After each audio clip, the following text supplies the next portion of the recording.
ফিলিস্তিনের এই শিশুরা যে মিসাইল ধ্বংসাবশেষ সামনে রেখে বিজয় চিহ্ন দেখাচ্ছে, এটি কোনো ইসরায়েলি মিসাইল নয়। এটি ইসরায়েলকে উদ্দেশ্য করে ছুড়েছিল ইয়েমেনের প্রতিরোধ যোদ্ধারা। সেই মিসাইল সংগ্রহ করে উচ্ছ্বাস করেছে ফিলিস্তিনি শিশুরা, কারণ তারা খুব ভালো করেই জানে যে ইয়েমেনের বন্ধুরা তাদের ঢাল হয়ে দাঁড়িয়েছে। আর এই মিসাইল দখলদারদের লক্ষ্য করে ছোড়া হয়েছিল। বাকি একটি মিসাইল লক্ষ্যভ্রষ্ট হয়ে পশ্চিম তীরের কাছাকাছি গিয়ে পড়ে। ইসরায়েলের ভিত নাড়িয়ে দিতে কোমর বেঁধে নেমেছে ইয়েমেনি প্রতিরোধ যোদ্ধারা। জেনেক্সে শিফট করো, লাইফকে লিফট করো। ফিলিস্তিনিদের হয়ে দখলদারদের জবাব দিতে বেশ শক্তপোক্ত প্রস্তুতি নিয়ে মাঠে নেমেছে তারা। মার্কিন যুক্তরাষ্ট্র ও পশ্চিমাদের বুড়ো আঙ্গুল দেখিয়ে দখলদারদের লক্ষ্য করে 3টি মিসাইল ছুড়েছে ইয়েমেন আর্মড ফোর্সেস।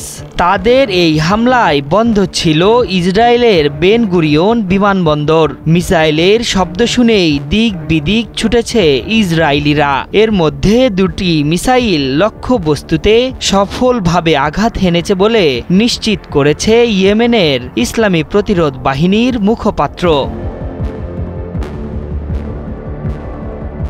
ইয়েমেনের ছোড়া হাইপারসনিক মিসাইলের মধ্যে প্যালেস্টাইন 2 আঘাত হেনেছে ইসরায়েলের সোদ মিসা ঘাঁটিতে। আর জুলফিকার মডেলের মিসাইলটি দখলদারদের বেন গুরিয়ন এয়ারপোর্টে আঘাত করেছে। রোববার সন্ধ্যায় এই হামলার বিষয়টি দাবি করেছেন ইয়েমেন বাহিনীর মুখপাত্র। মুখপাত্রের মতে এই অভিযানে তাদের লক্ষ্য অর্জন সফল হয়েছে, যার ফলে বেন গুরিয়ন বিমানবন্দর প্রায় 1 ঘন্টার জন্য বন্ধ ছিল। পাশাপাশি বসতি স্থাপনকারীদের মধ্যে আতঙ্ক ও বিভ্রান্তির সৃষ্টি হয়েছিল, যার ফলে অসংখ্য লোক আশ্রয় কেন্দ্রে আশ্রয় নিতে বাধ্য হয়েছিল।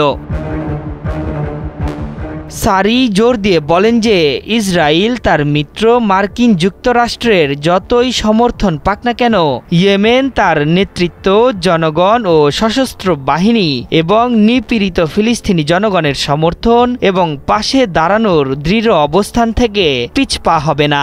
এমনকি এর পরিণাম বা ফলাফল যাই হোক না কেন, ইয়েমেন তার ধর্মীয়, নৈতিক এবং মানবিক কর্তব্য ত্যাগ করবে না বলেও জানিয়েছেন ইয়েমেনের প্রতিরোধ যোদ্ধাদের মুখপাত্র। এদিকে ইসরায়েলের মিলিটারি বাহিনী দাবি করেছে, আগে থেকেই সতর্ক বার্তা পাওয়ায় তেমন কোনো ক্ষয়ক্ষতি হয়নি। স্থানীয় সময় সোয়া 6টার দিকে সতর্ক অ্যালার্ম বেজে ওঠায় নাগরিকরা আশ্রয় কেন্দ্রে পৌঁছান।